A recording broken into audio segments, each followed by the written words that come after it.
France, the newly crowned world champions, had a difficult path towards their final destination. They had to go up against the likes of Argentina and Belgium to advance into the later stages, and now Croatia were the only team left standing between them and the World Cup. But Croatia did not make it into the final by pure luck. They thoroughly deserved to be there, challenging for the biggest prize. And they were certainly the better team in the first half, at least in my opinion. So Deschamps' game plan had to be on point because Dalic definitely did his homework. In this video, I'll do a quick overview of France before jumping into Croatia's tactics. And if you haven't got a chance to see my previous video where I explained France's tactics in detail, go ahead and check it out, since in this video, I'll be covering the few changes Deschamps made to deal with Croatia. Just a heads up, France's tactics started about 5 minutes into the video. Let's get the basics down first. Giroud, the target man, is used for hold-up play when trying to bypass the midfield to get upfield. Without the ball, France usually wait for their opponents to make their way into the half before they start pressing. This limits the open space in France's half, which makes it difficult for the opponent to keep the ball. And when France are able to win the ball due to their pressure, quick passing is needed to get them out of the congested part of the field, which opens up opportunities to hurt the opponent on counter. So, counter-attacks are very important to France since their whole team sets up in a way to make this possible, and the pace their forwards have only adds to the threat. In my previous video, I mentioned how the forwards played narrow to disturb Belgium's build-up play.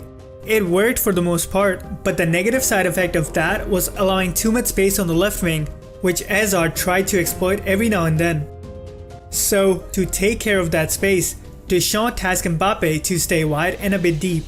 This allowed France to better deal with Strinic, the left back. It also favored Pavard, allowing him to go inside to defend since Mbappe took care of the left back.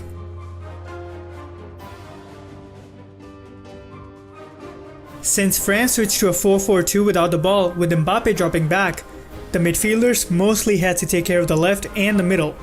Matuidi played the same role he played versus Belgium when marking Chadli. This is what France had in mind when stepping out on the pitch. Now, let's get into how Croatia managed to be the better team in the first half. Dalic, for sure, was paying full attention to France versus Belgium and set his team up accordingly. This is the go-to formation for Croatia's manager. What he changed was a bit more subtle than personnel change. I mentioned before how France played their forwards narrow versus Belgium. Dalic picked up on this and tasked the midfielders to take up positions where a French player had to step up. What I mean by that is instead of the midfielders getting marked when staying in the middle, Rakitic and Modric went on either side while Brozovic dropped into the middle of a back two, so the French forwards couldn't really mark anyone properly. This forced a French midfielder to step up in order to close the Croatian midfielder down. While the ball-far midfielder would go upfield, dragging along a French player in process, opening up space for a centre-back to bring the ball forward. Going back to French midfielders having to step up, this was leaving a lot of space in France's half, as you may have expected. If you still haven't picked up, this is exactly what I pointed out in my previous video. Kanté is a brilliant player, but there is no way he's going to cover that much space all by himself. It was either that or using Mandzukic to get upfield through a long ball.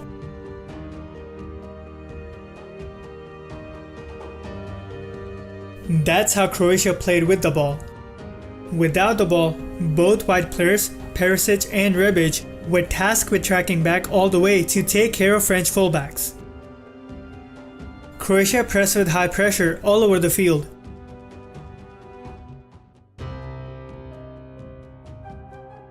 To make that possible, Croatia had to play with a high line.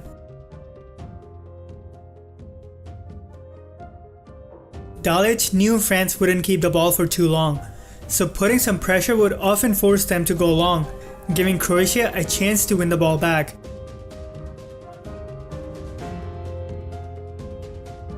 The high pressure was causing France trouble early on as Croatia looked determined to win the ball back.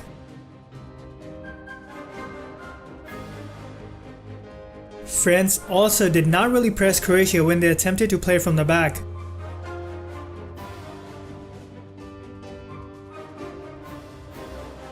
All this allowed Croatia to be in control of the possession in the first half, while France relied on counterattacks or Giroud to get them closer to Subasic's goal. Rebic was constantly coming deep, dragging Hernandez along with him. Meanwhile, Mandzukic made a run in behind. While Perisic was being a nuisance for French defenders.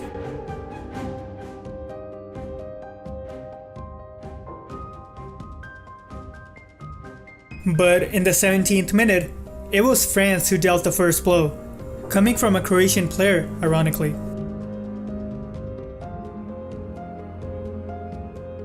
After conceding the goal, Croatia continued to play like before, with Perisic causing trouble. Notice how the two forwards occupy French defenders, opening up a small gap for Perisic to exploit.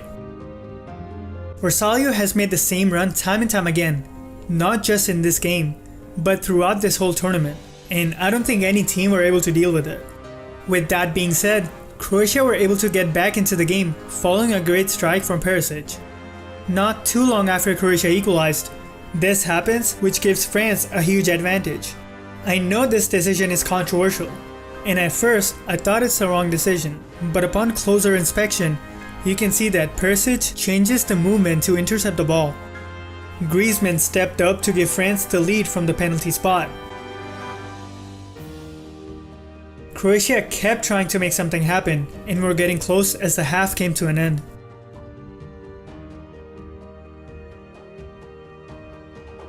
Coming into the second half, both teams stuck to their tactics, with Mbappe still preoccupied with the left back. And Giroud still being used as a target man to get France upfield through long balls.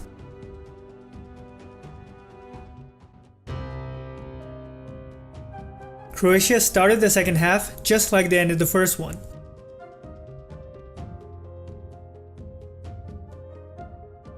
And were causing trouble since the start of the second half.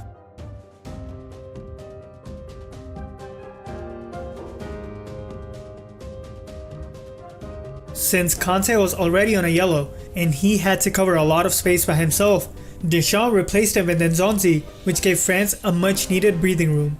France continued to hit Croatia on counterattacks, and eventually, this happens. France were enjoying themselves as they continued to look for more goals.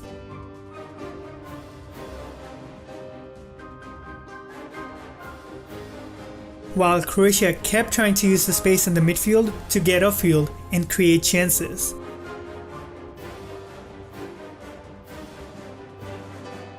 Not too long after Pogba scored, France go on to get another one, this time through their wonder kid, Mbappe, making him the first teenager since Pelé to score in the World Cup final.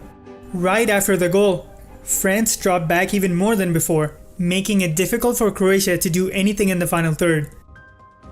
Croatia did manage to get a goal back because of the goalkeeper's huge mistake. Following the final whistle, it was France who lifted the World Cup. Congratulations to France for becoming the world champions. And huge respect for Croatia for not only defying the odds, but also putting up an exceptional performance in the World Cup. Didier Deschamps becomes the third man ever to win the World Cup as a player and as a manager. This is a huge win for this young French national team. What do you guys think about France's tactics throughout the whole tournament? I would love to hear what you guys have to say, so let me know down in the comments below. Follow me on Twitter, Instagram, and Facebook. All the links can be found in the description. Visit my second channel for more analysis on the World Cup. If you like what I do and would like to support the channel, check out the Patreon page or the card on the top right. Thank you to Anthony, Tijmolin, Hamilton Howard Nodine, Lucky Sengoku-san, Yitsa Goretsky, Ken Tonarkan, and more for supporting this channel on Patreon.